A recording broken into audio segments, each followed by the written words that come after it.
marriage of true minds admit impediments. So we know here that the kind of impediment that we're facing in this play is related to a domestic issue, related to love. It's a tragedy that has to do with a romantic obstacle. So the tragedy of Othello. We know that this play we discussed last time, and we gave when I gave you an introduction to Renaissance and the major literary, the major literary thing that was dominating during that time was basically a drama. And so we begin with William Shakespeare's Othello, which is a tragedy. Okay, there are tragedies, there are comedies, as we've indicated.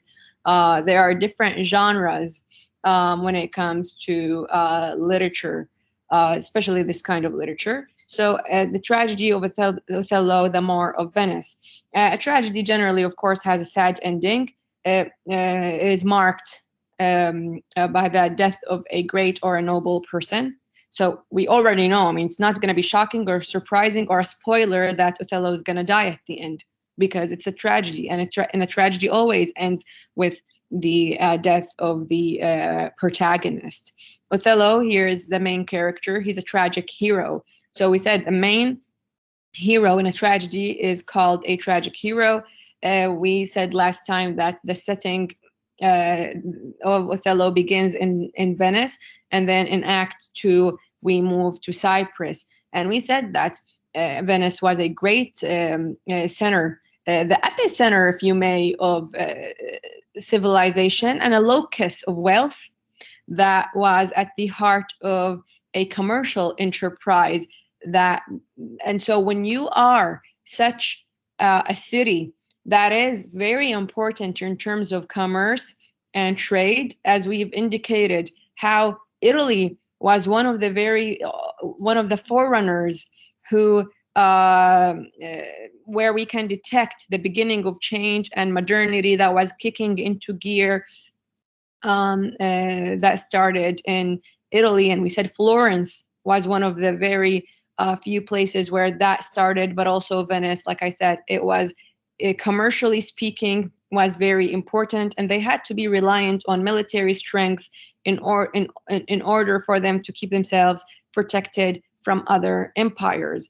And so they had to be reliant on bringing outsiders who are experienced in basically warfares, all right, and have basically military experience to help them against those threats.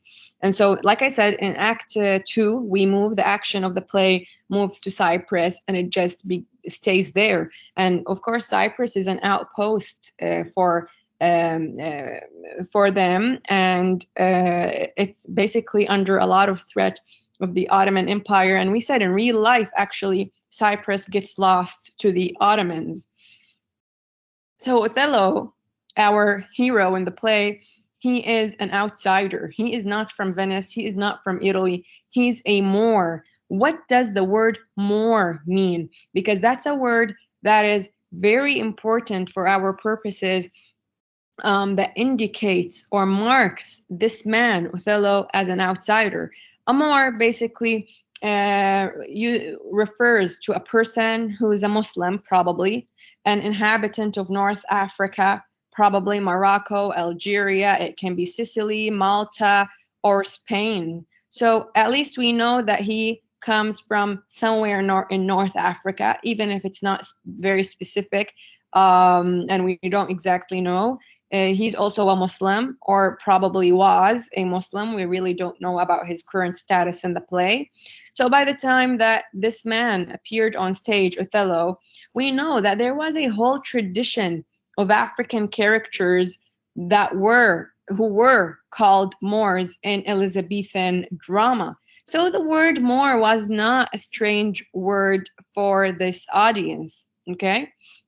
And the term Moor also became a reference to anyone who is considered black skin. So even if you're not from North Africa, or even if you are not a Muslim or not from that world, I mean, again, it's a connotation, and it's a connotation that came to mean so many different things based on the skin of your the color of your skin.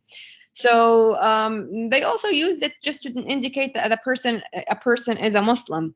So even if you're not African, you're just a Muslim, they would probably also start calling you a Moor. So Othello's status as a Moor then is immediately marks this man as an outsider, an alien to the mainstream society of Venice. So also Othello, the play, became a staple of the world stage. So it's been adapted and been performed in so many languages and so many places in the world. It's part of world literature. I mean, this is a list that you can look at later that begins really early on in 1816 in the 19th century. And here is also a modern adaptation of Othello in 2001, a movie called O, that is an updated, and it's a modern version that takes place in an American high school. Lawrence Fishburne also as Othello. This movie is actually really good, and if you want to watch it, it's fine. However, don't use it as a substitute for the actual play, because there are a lot of alterations.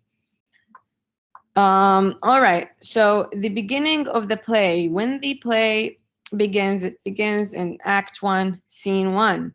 I have a YouTube video that I can't share with you now. You can look at it later when I share the slides with you, that shows a conversation. This is how the play begins. The conversation between Rodrigo and Iago, two men who are part of the Venetian army. Basically, Othello is their boss, we can say.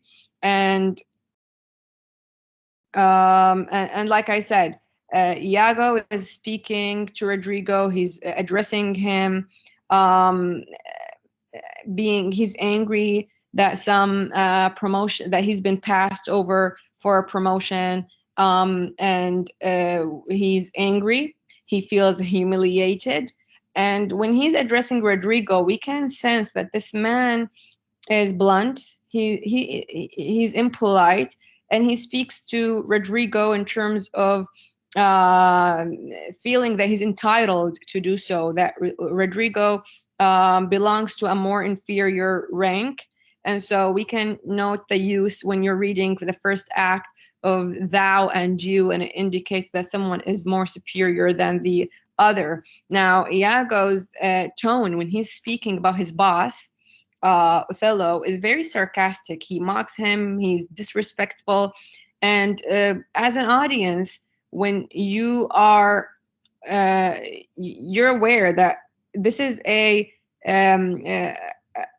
society that depends on social strata and ranks. We know that in terms of rank, that Othello is higher in rank than Iago. Why is Iago speaking about Othello in this tone? He says his moreship, and we know that this is a pun on the word.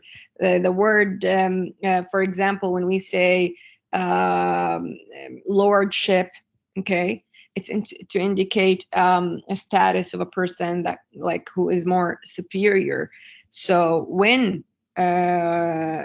Iago says moreship, he's using Othello's race, more. Remember the word more, to indicate that Othello is still an inferior to him because of his origins, because of his race. And so here we know that these people are speaking about Othello. We haven't seen Othello yet. Othello would basically enter the play in scene 3 of Act 1, but we know that there is some kind of conspiracy that's taking place. Here is a picture of Iago and Rodrigo basically talking and plotting against Othello. Iago's character is a very complex one, and it isn't one that you can necessarily understand like in terms of logic. But knowing more about his character helps us to understand how much he's participated into basically what happens and how it ensues, or what happens in the play. So Iago, at the very beginning, appears to have verbal inventiveness, and he uses a lot of metaphors. We can tell that when he is responding and talking, he's very fast and he's very witty. If you're comparing him in comparison to Rodrigo, who, when he is speaking, has very brief answers, and his answers are dim, and you can tell that he's not that bright, basically. So then we are aware also that Iago is very alert, and he's ready to attack, he's ready to respond. And he says to Rodrigo in this instance that he should have had the promotion because Cassio is the one who got it. And we're going to learn more about Cassio, that Cassio got the promotion and Cassio shouldn't have gotten that, because when it comes to warfare, Iago is basically only good in theory, in the abstract, but he is actually a person who can be a good soldier when you are on the ground, actually being part of that warfare. Again, Iago is one of the most famous villains in all of literature. It's actually a prized role for actors. Here in this movie adaptation, Othello, the movie, 1995, it was played by one of the major actors, Kenneth Branagh, and he did pretty well actually in this role. Okay, so when we read Iago's speech in Act 1, Scene 1, it's also in your book, we see that Iago tends to baffle when he's speaking to others. He wants to impress, and he has all these basically spectacles when he's speaking and big speeches. But once you do a close inspection of the things that he's saying, you start to realize that they don't necessarily make any sense, and those are just boastful speeches, and that they might be also meaningless. But he says, I like to baffle, I like to confuse, and that's just probably part of his act. One example is when Iago says, I am not what I am. So what is he? What is he if he's not who he is? He's basically someone who basically likes to be mysterious. He doesn't want to show people what his true colors are, all right? And that he has a peculiar end that he's pursuing. So we know that there is something going on, but we really don't know exactly what it is, because he doesn't, we don't get to a glimpse into his psychology, but we know that there is something going on. So when we get more exposed to his speeches and his personality, we start, or the audience also, not just the reader, they know that this man is devious and that he's trying to manipulate everyone around him in order to reach that peculiar end that he is talking about. So, of course, when we look at Iago's speeches and his dialogues, we know that there is a racist intonation that is repeated when in reference to Othello, when they're talking about him. When he says the Moor, okay, the Moor probably just maybe refers to someone who comes from from the continent of Africa, however, or the Muslim world. However, it's the attitude. So when they say the word more, Rodrigo, Iago, and then later on Brabantio, who's Desdemona's father, they say it with contempt, with anger, with resentment, the more, like this, okay? And so you know that they are actually wanting to sound racist and want to be racist. Rodrigo also says the thick lips about Othello. Why would he call him the thick lips? Is he giving him a compliment? No, he's not. He's basically referring to the fact that a lot of people from Africa have thick lips or big lips. And so he's basically being sarcastic, and he's just pointing to that as an inferiority, okay, as opposed to, so the self and the other, where if you have thick lips like this, then you're ugly, according to him. And if you don't, then you belong to the superior mainstream society. So this is how stereotyping works, how to stereotype others in order to make yourself look better than they are. So Brabantio, who is Desdemona's father, also repeats the same epithet.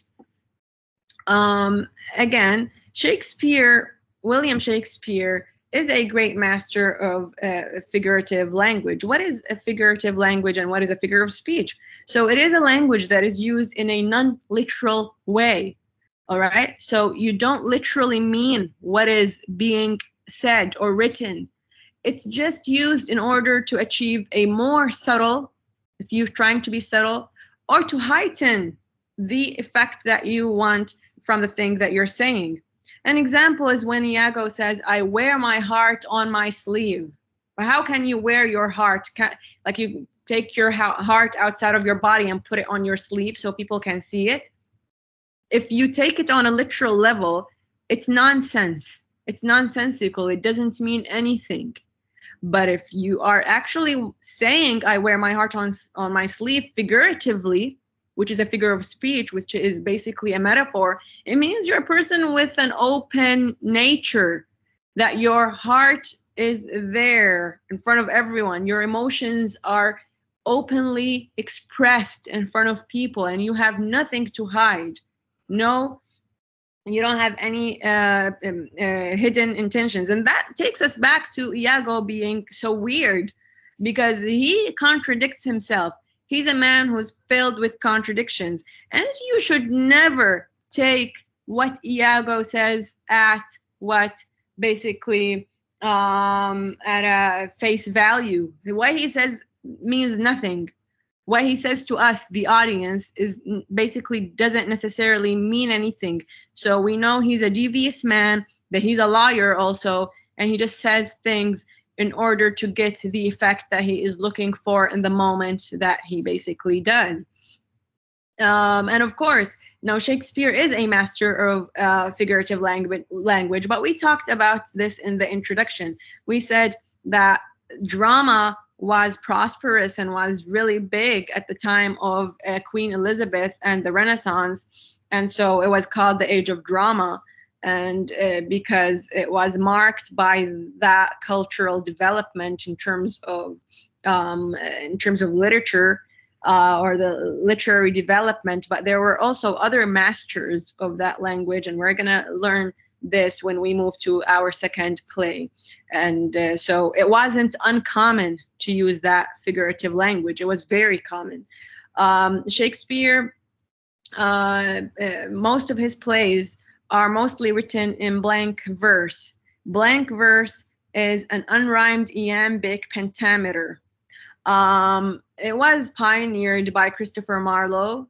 You were introduced to Christopher Marlowe in AA 100A. And basically it reached the best achievements when Shakespeare in Shakespeare's works. It's an iambic pentameter that basically a line of 10 syllables that fall into 5 measures of 2 syllables each. Which one of them is unstressed, is followed by one that is stressed. You don't need to know all these details, but all I want you to know is why did they use it and why was it famous? So first of all, it was a line that was easy, basically sounded natural, easy to say, and natural. The rhythm is based on the rhythm of everyday English speech. And so people were familiar with that kind of speech. So they would want to go and attend the plays, and because it just sounded natural and familiar to them, the language that is used. It's not pretentious. It's not different, but at the same time, it's still poetic in its quality. So there is something that that makes it more interesting or more special than everyday speech, English speech. But at the same time, it's familiar to the people. So they don't feel like they're just attending something they don't understand or can't relate to. So it has these two qualities. It can also be poetic, like I said. And so patrons can attend these plays, lower classes can attend the plays. And also this iambic pentameter was very easy for the actors to memorize. Basically, these actors would have to do 8-9 plays per day. And so how can they basically memorize all of these lines? This is the kind of, it has the kind of rhythm that is easy for the actors to memorize. All right, so Iago is provoking Brabantio in this scene. He uses that figurative language that we just discussed, as we said, figures of speech and figurative language. And so Iago uses a figurative language in order to provoke Brabantio and elicit a response from him, who is Desdemona's father. And you should know this by now because you're supposed to be reading the play. So when he starts to speak to Brabantio and he goes to him to tell him that your daughter is not at home and she probably ran away or has been basically kidnapped by Othello, he hates Othello. So he goes there and he wants to achieve like something very extreme, an effect that shows that a disaster basically had unfolded.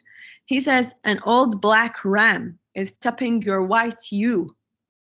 Who's the old black ram and who's the white ewe?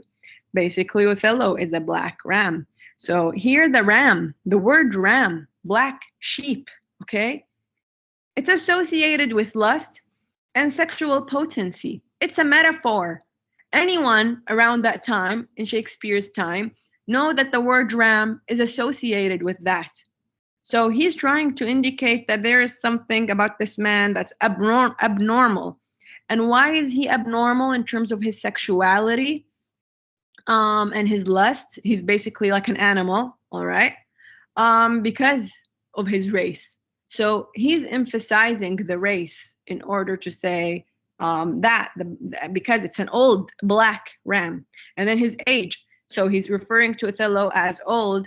And it's mentioned actually several times to indicate that he's way older than Desdemona. Desdemona is Brabantio's daughter, who is basically running off with Othello because she loves him. But we still are not getting that feel. So far, we think that probably that man kidnapped her, and God knows what he also did. So, like I said, Othello's race is being connected when he uses the metaphor of black. So suggesting that when you come from Africa, you have rampant sexuality. You're dark, you're evil, and God knows what this man is going to do to that woman. So Iago says, is tapping your white ewe. What does tapping mean over here? He's basically using his imagination to imagine that Othello is covering Desdemona, defiling her, sexual defilement. All right, the woman is being sexually defiled, that he's all over her, like a Barbary horse. Like seriously? Okay. So we know the word Barbary refers to people in North Africa. So far, we're basically sure from all these indications that Othello is black, is from North Africa, and probably is a Muslim, and we're gonna know about that religion and maybe at the end, actually, not now.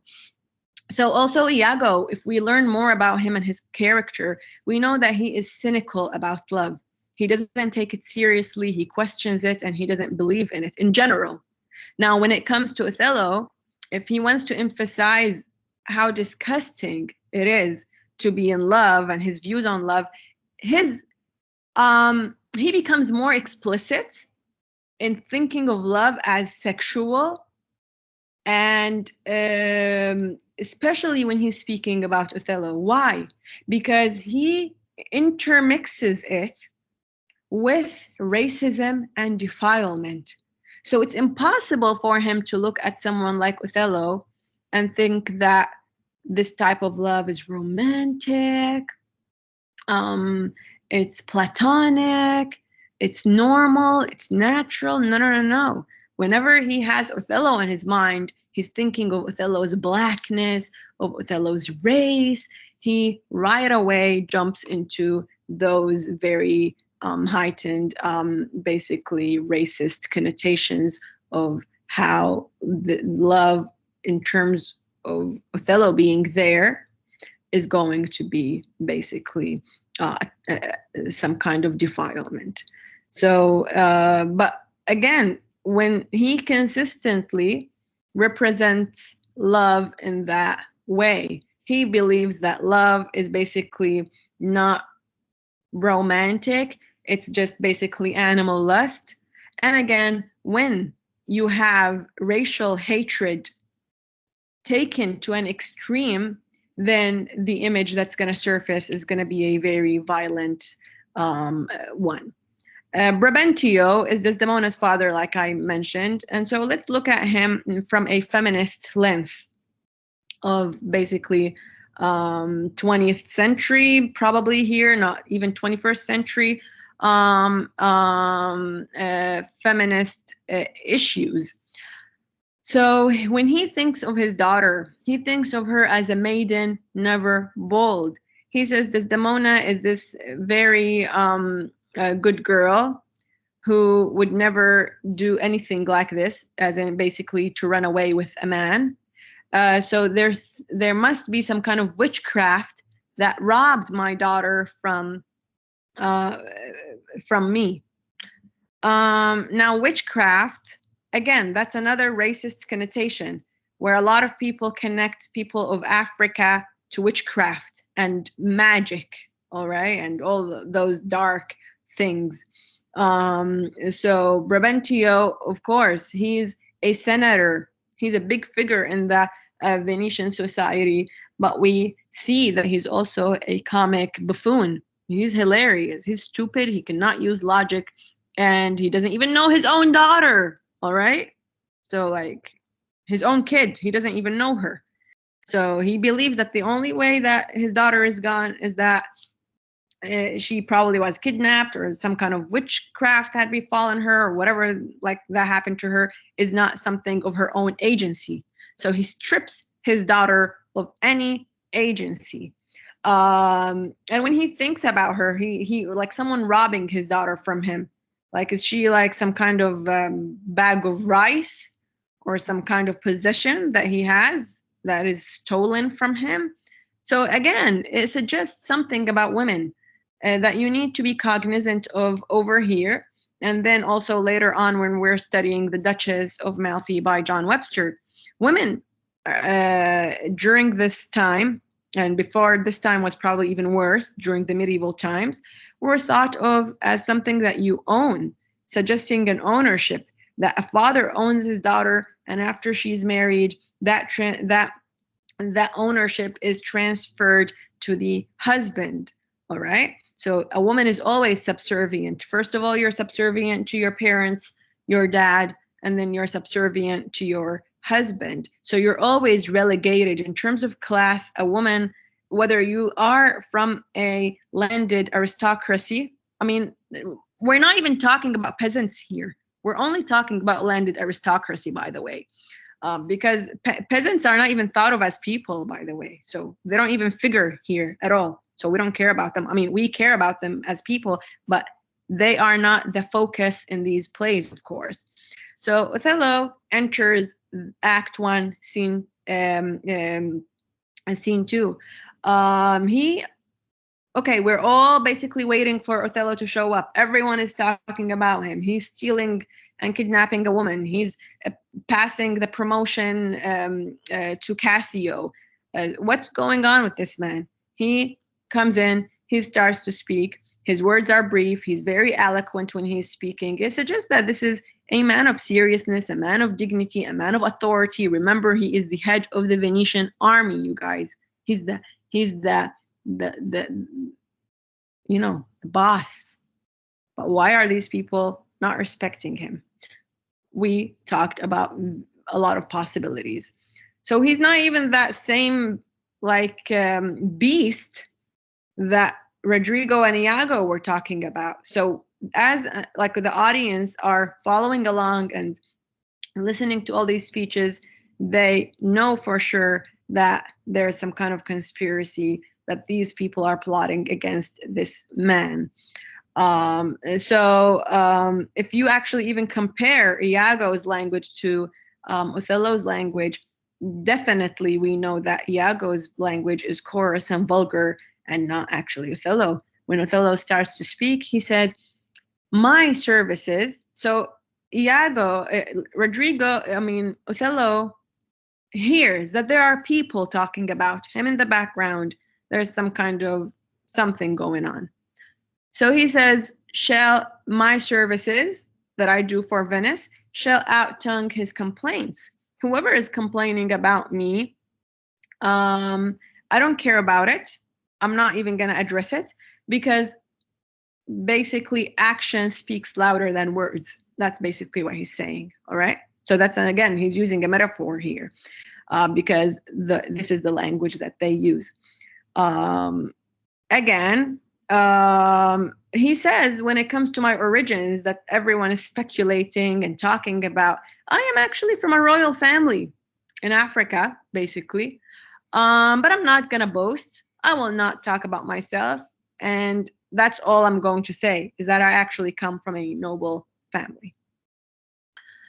Now, we start to get an idea here that Othello is very much aware of his outsider status in Venice. He realizes, even if deep down, that these people do not accept him. So whenever he's in their presence, he has this tendency to present himself in a way that is glorious, in a way that's spectacular. Why? Because deep down, he is looking for reassurance.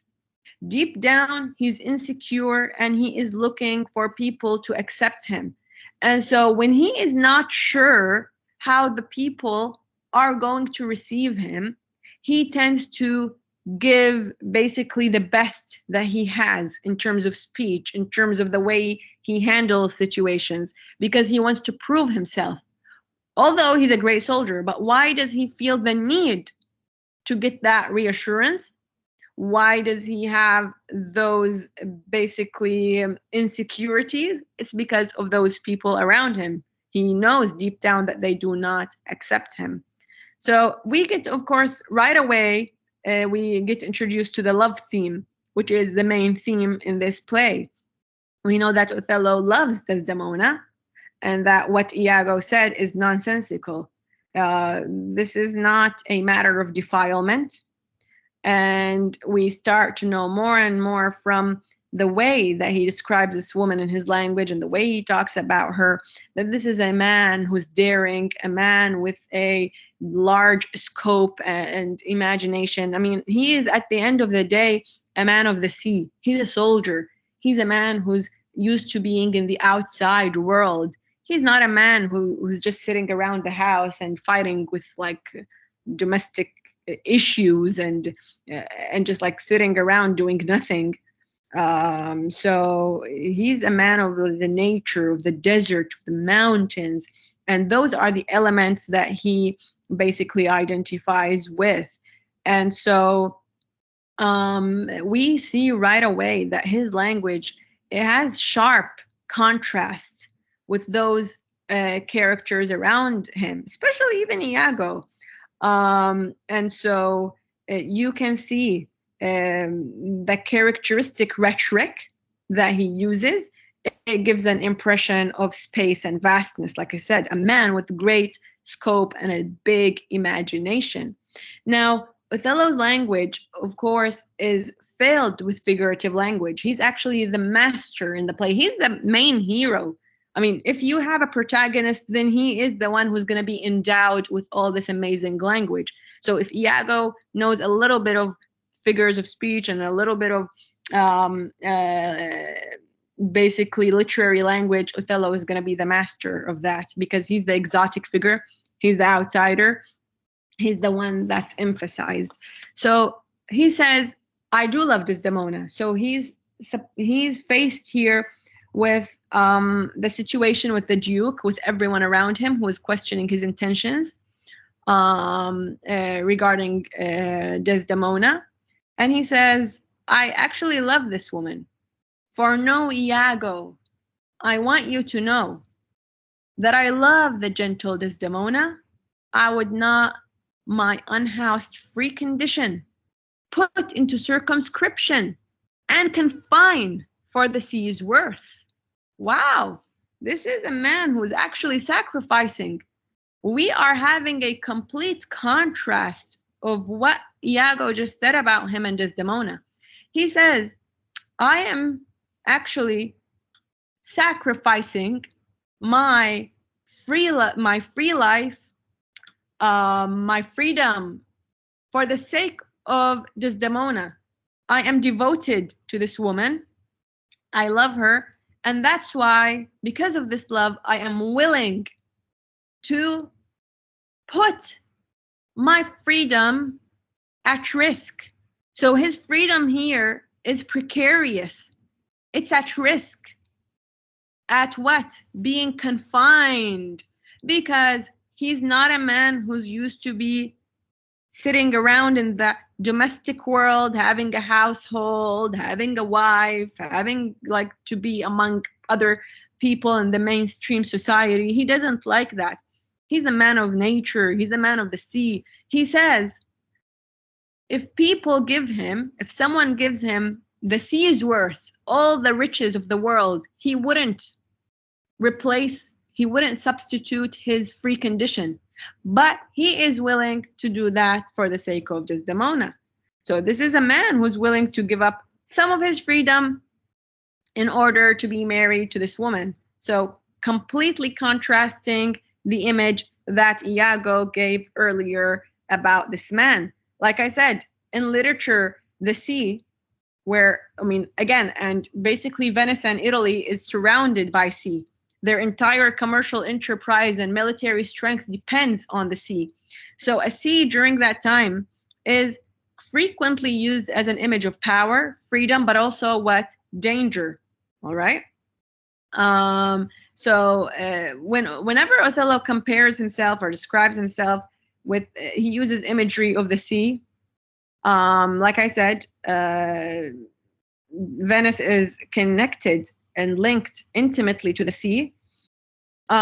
He's an outsider, like I said, to the state of Venice, but he's a useful tool, by the way. They know how useful he is. This is an extremely racist society. So why would they keep a man like Othello among them? Because they need him. So they are willing to tolerate him. They're willing to tolerate his existence around them just because he's a useful tool. And deep down, Othello is aware of that. He's aware that he is an outsider and that they're only tolerating him because he is useful to them. Othello, when he's speaking of himself, he always links himself to big forces, to the nature, to the sea, to the sky, to the mountains, to the cosmos, okay? Why?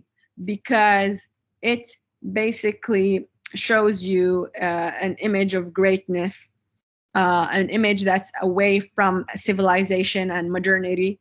Whenever you are part of civilization and mainstream society, you're more confined. You need to follow rules. You need to find a certain world order. And Othello just basically feels that he's in prison when he's part of that society. But he just is willing to do a little bit of it for the sake of his wife that he marries, Desdemona. So if we move from the daring Othello to the modest little innocent girl Desdemona, Othello is a figure of daring and adventure. We know that this man can be very interesting based on his experiences and the places that he visited.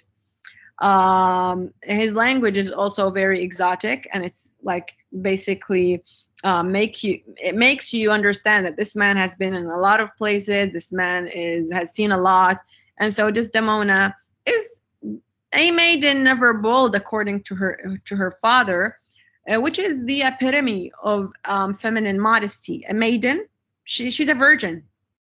She's a little kid. She's never been anywhere. She's not experienced. She hasn't been in love before. So basically, she falls in love with Othello. However, according to her father, that she must have been basically bewitched by him. But Othello says, no, sorry. I mean, he's not trying to throw her under the bus or anything, but he says, like, she's forward. She's not an innocent little girl that I basically robbed or basically kidnapped or whatever. She actually came to me and asked me to court her, right? Which kind of makes sense because Othello is an outsider to this society. He really wouldn't be like he wouldn't initiate a relationship with her unless she gave him a sign. Yeah, I agree. I consent. I want to go out with you, right? And so Desdemona is not as innocent as her father wants to imagine that she is. The Othello music in Act 1, Scene 3. The Othello music is a term that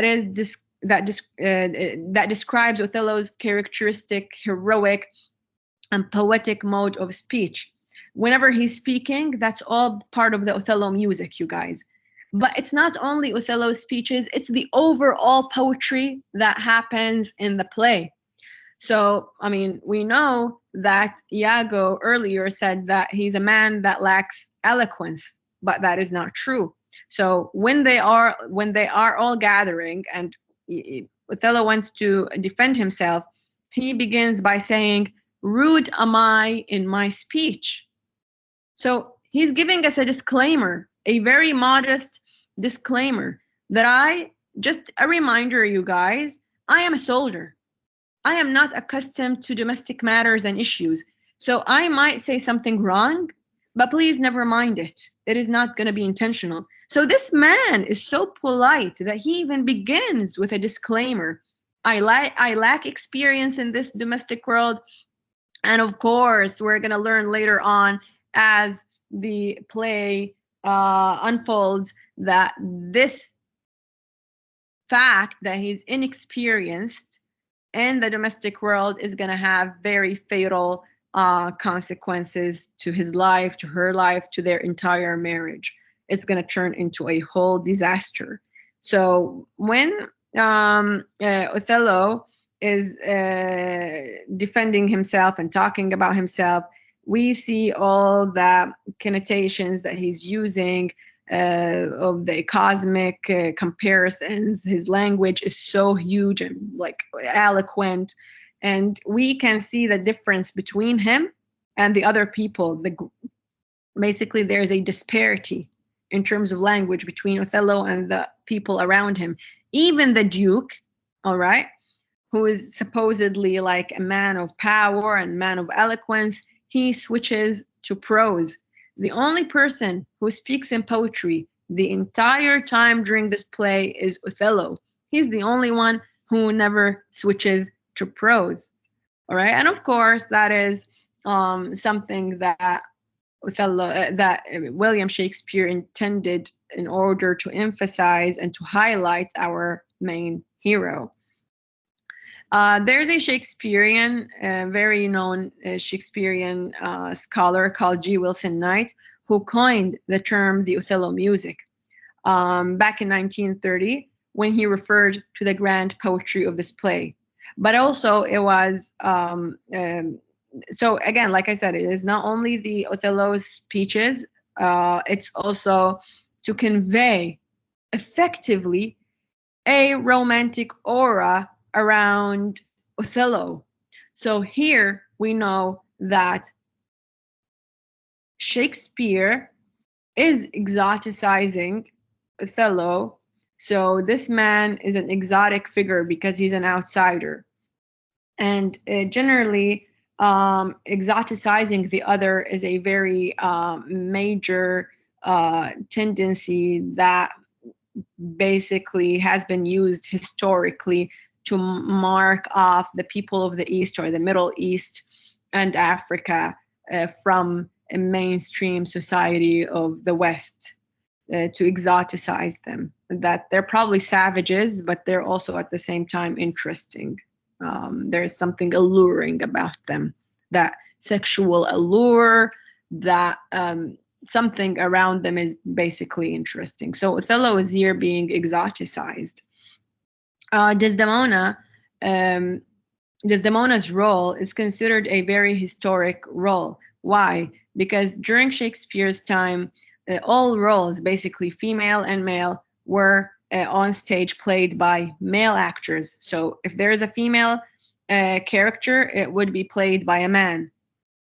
Because it was considered inappropriate for women to appear on stage. I mean, it's still, a lot of people consider women actors to be some kind of whores. So in 1660, Margaret Hughes appeared as Desdemona in a production of Othello, and she became the first woman to ever appear on the English stage. And so after that, so many women started to act. So she paved the way, if you may, for women to be actors and to appear on stage. This is Desdemona in the 1995 film Othello. All right, Desdemona.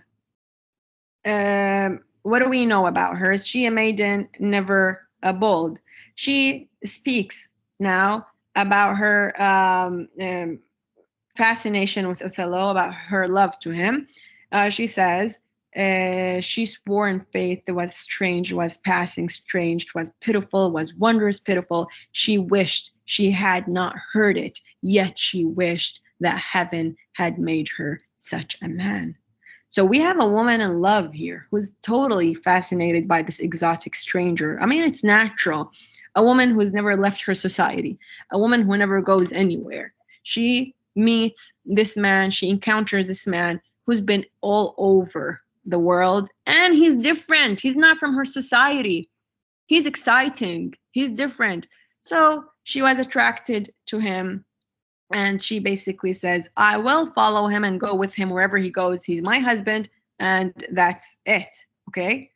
The foil in Shakespeare.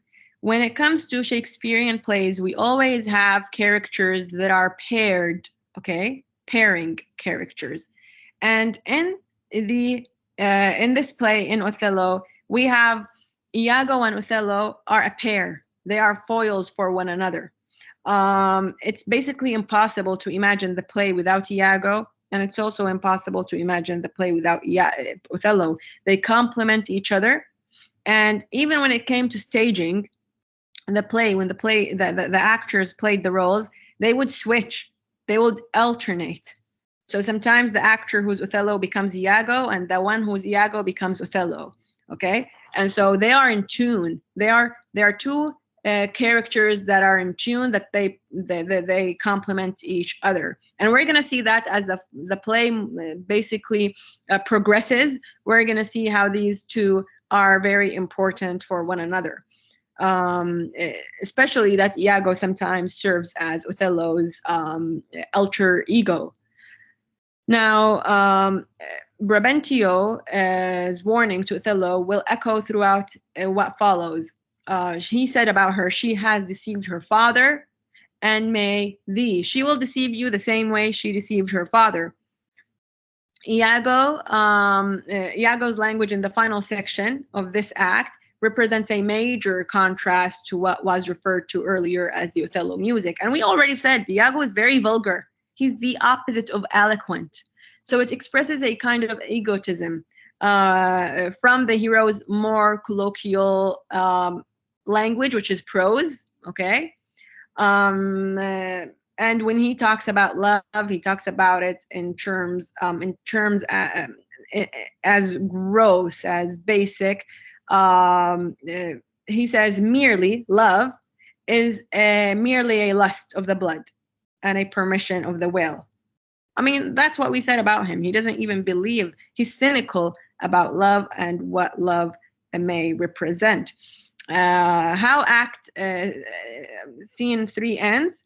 It ends in darkness. Iago and Rodrigo plotting against Othello.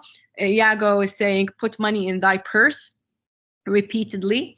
You can see the YouTube link when I post it on LMS, the slides.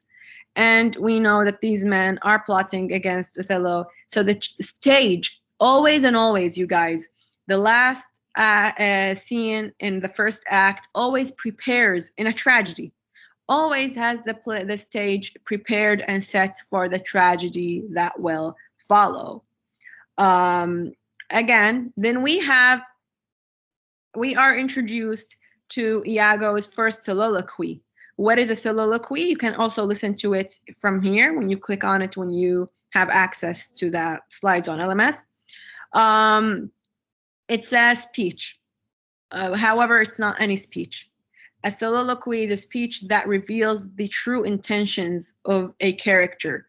So Iago here, for the first time, is speaking, and we're seeing his psychology, basically.